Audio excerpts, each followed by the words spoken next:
दोस्तों स्वागत है आप सभी का हमारे YouTube channel Mahendra express news 24 में। आज हम आपको बताने वाले हैं कि गर्भ में बच्चा उल्टा, आड़ा, तिरछा या फिर सीधा है।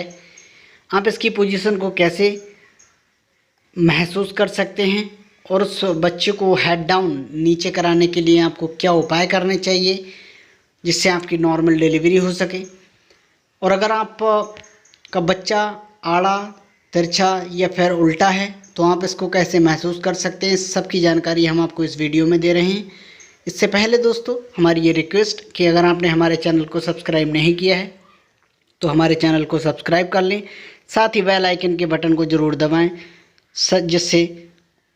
हमारे वीडियो की नोटिफिकेशन आप तक पहुंच जाएं। दोस्तों शुरू करते हैं हमारी आज की वीडियो। दोस्तों विषय के आधार पर ही हम आपसे कह रहे हैं कि प्रेगनेंसी के दौरान अगर आपको ऐसा लगता है कि आपका बच्चा अभी हेड डाउन पोजीशन में नहीं है, यानी उसका मुंह का जो हिस्सा जो है वो नीचे की तरफ नहीं है, तो आप इसको पोजीशन को कैसे महसूस कर सकती हैं हम आपको बता रहे हैं। दोस्तों अगर आपका बच्चा उल्टा है तो बेबी का जो सारा वज़न है वो आपके ऊपरी भाग पर रहेगा, पेट पर रहेगा, जिससे आप उसका अनुमान लगा सकते हैं कि हमारा बच्चा अभी हेड डाउन पोजीशन में नहीं है। दोस्तों दूसरा सिम्टम्स ये है कि आपके बच्चे की जो भी किक होंगी, जो भी बेबी की किक्स होती हैं वो या तो नीचे की तरफ आपको महसूस होंगी या फिर लेफ़्ट या राइट साइड में। साथ ही साथ तीसरा लक्षण ये है कि अगर आपके बच्चे का हेड डाउन पोजीशन नहीं है तो आपको ये महसूस होगा कि आपको सांस लेने में तकलीफ़ हो रही है। बच्चा अगर ऊपर की ओर होगा तो आपको ये सांस लेने में तकलीफ़ हो सकती है। दोस्तों हम आपको बता दें कि नॉर्मली तौर पर बच्चे 36 सप्ताह के समय तक हेड डाउन पोजीशन में आ जाते हैं और नॉर्मल डिलीवरी के लिए बिल्कुल तैयार हो जाते हैं। दोस्तों कुछ बच्चे 38 सप्ताह के बाद हेड डाउन पोजीशन में आना शुरू होते हैं, इसके लिए आपको घबराने वाली कोई बात नहीं है। साथ ही साथ अगर आपका बच्चा जब हेड डाउन पोजीशन में आ जाएगा तो आपको आपके महसूस हो जाएगा कि आपकी जो पेल्विक एरिया है और उसमें वेजिना पर प्रेशर पड़ने लग जाता है, जिससे आपको महसूस होने लगता है कि आपका बच्चा अभी हेड डाउन पोजीशन में आ चुका है। दोस्तों अगला कारण ये है कि आपके गर्भाशय में अगर बच्चे की जो नाल है वो ज़्यादा लंबी है तो बच्चा उसको अपने गर्भाशय में लपेट लेता है, जिस वजह से बच्चा आड़ा, तिरछा या उल्टा हो जाता है और वह हेड डाउन पोजीशन में नहीं आ पाता है। दोस्तों इसका अगला कारण हम आपको बता दें कि अगर आपके गर्भाशय में रसोली है तो भी आपका बच्चा हेड डाउन पोजीशन में नहीं आ पाएगा, जिससे वह आड़ा, तिरछा हो सकता है। साथ ही साथ हम आपको बता दें कि प्लेजेंटा प्रीविया का लो एरिया में पहुंच जाना, यानी उस वजह से भी आपका बच्चा हेड डाउन पोजीशन में नहीं आ पाता है। दोस्तों सबसे बड़ा कारण ये होता है कि आपके गर्भ में एम्नियोटिक फ्लूइड का कम या बहुत ज़्यादा होना। इसका ये कारण है कि अगर आपके गर्भाशय में एम्नियोटिक फ्लूइड का कम होता है तो बच्चा अपनी मूवमेंट पूरी तरह से नहीं कर पाता है और वह आड़ा, तिरछा या उल्टा ही रहता है, जिससे उसका सर नीचे की तरफ नहीं हो पाता है और वह आड़ा, तिरछा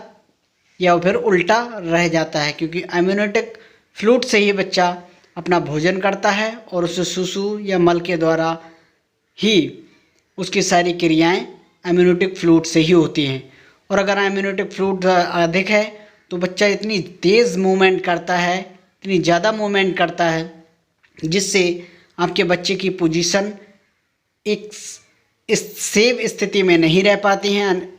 निश्चित स्थिति में नहीं रह पाती हैं और उसका मूवमेंट ही उसकी साइड एंगल्स को बदल देता है, जिस वजह से आपके बच्चे के मूवमेंट की वजह से बच्चा हेड डाउन पोजीशन में नहीं आ पाता है। ये उसका मेन और सबसे बड़ा कारण है। दोस्तों अगर आपकी पहले प्रीमैच्योर डिलीवरी हो चुकी है तो भी आपका बच्चा सही पोजीशन में, हेड डाउन पोजीशन में नहीं आ पाता है, जिससे बच्चा आड़ा, तिरछा हो जाता है। दोस्तों एक कारण और है कि अगर आपके बच्चे का सर छोटा है, उसका वज़न कम है सिर का, तो उसके बम्स पहले आ जाते हैं, जिस वजह से बच्चा हेड डाउन पोजीशन में नहीं आ पाता है और वह आड़ा तिरछा रहता है। अब हम इसके कारण जान चुके हैं, तो हम इससे बचाव कैसे करें, इसका उपचार कैसे करें, जान लेते हैं। दोस्तों पहले उपाय के बारे में हम आपको बता रहे हैं और डॉक्टर्स भी बताते हैं कि 8वें और 9वें महीने में प्रेगनेंसी के आपको वॉकिंग करनी चाहिए, और जितनी ज़्यादा वॉकिंग आप करेंगे उतने आपकी मसल्स काम करेंगी, और मसल्स के काम करते हुए शिशु अपने जो पोजीशन है उसको हेड डाउन पोजीशन में आने में आसानी रहती है, साथ ही आपका शरीर भी सही रहता है। तो एक वॉकिंग का आप एक टाइम पीरियड बना लीजिए, सुबह और इवनिंग में भी, और उसके बाद खाना खाने के बाद भी आप अपने छत पर या फिर अपने आंगन में घर के वॉकिंग कर सकती हैं, जिससे आपके बेबी को हेड डाउन पोजीशन में आने में मदद मिल सके। दोस्तों आपके घर अगर छत है तो आप सीढ़ियों पर धीरे धीरे चढ़ करके आप चढ़ सकती हैं उस पर 8वें और 9वें महीने में। इसको ऐसा करने से जितना भी आपको कंफर्टेबल हो सके आप उतना ही करें, इतना ज़्यादा भी ना करें जिससे आपको थकान हो जाए, जिससे बच्चे को कोई प्रॉब्लम्स आ जाए। दोस्तों अगला उपाय है कि आप अगर झाड़ू पोंछा करते हैं उकड़ू बैठकर पोजीशन में, और अगर आप कंफर्टेबल हैं तो ही आप झाड़ू पोंछा करें, अन्यथा ना करें, क्योंकि आपके बच्चे पर किसी भी प्रकार का कोई दबाव नहीं पड़ना चाहिए। अगर आप कंफर्टेबल हैं तो इंडियन टॉयलेट्स की तरह आप बैठकर, जैसे इंडियन टॉयलेट्स का आप इस्तेमाल करती हैं, उसमें जिस तरह से जो पोजीशन में आप बैठती हैं उस तरह आप अपने काम को अंजाम दे सकती हैं, लेकिन अगर आप कंफर्टेबल हैं तो। दोस्तों आप एक्सरसाइज भी कर सकती हैं, योगा भी कर सकती हैं। अगर आपके एक्सपर्ट ने आपको इस सलाह दी है या डॉक्टर्स ने आपको सलाह दी है कि आप कौन सी योगा या फिर एक्सरसाइज कर सकते हैं, क्योंकि योगा आपके शरीर को पूरी तरह से ठीक रखता है, स्वस्थ रखता है, और आपके बच्चे को एक्टिव रखता है, क्योंकि जब आप एक्टिव होंगे तो आपके बच्चा भी एक्टिव होगा। तो आप अपने डॉक्टर्स की सलाह से कोई भी प्राणायाम या फिर योगा या फिर एक्सरसाइज कर सकते हैं। साथ ही साथ एक उपाय और हम आपको बताते हैं दोस्तों, आप जितनी भी अधिक मात्रा में पानी पी सकें, क्योंकि अगर आप जितना पानी पिएंगे पूरी प्रेगनेंसी के दौरान तो आपको पानी की कमी नहीं होगी, और बच्चा जिसमें जीता है एम्नियोटिक फ्लूइड उसमें कमी नहीं होगी, और बच्चा आपका स्वस्थ रहेगा, उसमें पूरी तरह से विकास करता रहेगा, और पानी से होने वाली काफ़ी कमियों को आप पानी को पीकर दूर कर सकते हैं। तो अगला उपाय ये है कि अगर आप ऑफिस का कोई कार्य करती हैं या फिर जॉब करती हैं तो आप अपने ऑफिस में जितना हो सके कुछ टाइम निकाल कर वॉकिंग कर लें, जिससे क्या होगा आपके बच्चे को स्पेस मिलेगा और वह कंफर्टेबल महसूस करेगा और एक्टिव रहेगा। तो इस तरह के अगर आप उपाय करती हैं, और अगर आपको इन उपायों से, मुझे लगता है कि आपको इन उपायों से काफ़ी अधिक मदद मिलेगी और आपका बेबी हेड डाउन पोजीशन में आ जाएगा। लेकिन अगर ऐसा करने से भी अगर आपका बच्चा हेड डाउन पोजीशन में नहीं आ रहा है तो आपको सी सेक्शंस को अपना लेना चाहिए। अगर डॉक्टर आपसे सी सेक्शंस के लिए बोल रहा है तो आपको सी सेक्शंस करा लेना चाहिए, क्योंकि डॉक्टर जो भी बोलता है वो आपके बच्चे और आपकी सुरक्षा के लिए ही बोलता है। तो मुझे उम्मीद है दोस्तों आपको ये वीडियो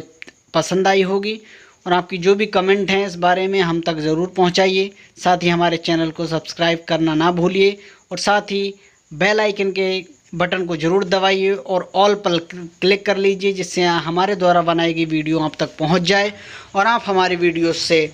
जानकारी प्राप्त करते हुए लाभ उठा सकें। दोस्तों समय समय पर प्रेगनेंसी के दौरान आप डॉक्टर से सलाह लेते रहिए। स्वस्थ रहिए, मस्त रहिए। नमस्कार।